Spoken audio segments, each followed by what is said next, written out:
नमस्कार जय जगन्नाथ। तो जमती आपण मानक आर मिनी ब्लॉग रे देखी कि मु ताजमहल जाइली।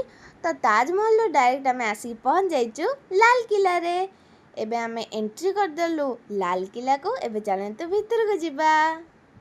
ये देखंतु लाल किला केते सुंदर होइची, एते बड़ होइची, मते लागुची पूरा महल कि आउ ये देखंतु आग काल लोक एबेका लोकंठु केते एडवांस थिले। माने बिना सीमेंट बाली से सब भरिकारे ओनली इटारे माने इतने सुंदर कंस्ट्रक्शन कर देइचंती।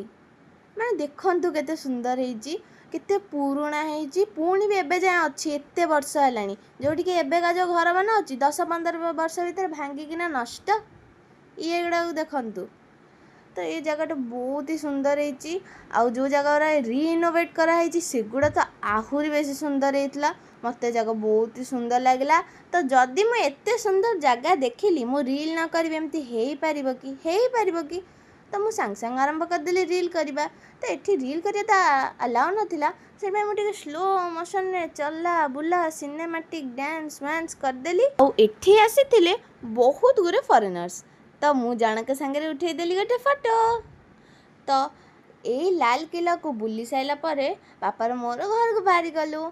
आउ एठी मु मैगी आउ मो फेवरेट लेज चिप्स को खाई देई कि ना मो दिन को एटी शेष करूची। एबे देखा नेक्स्ट मिनी ब्लॉग रे। सेबे जाए bye bye, love you all.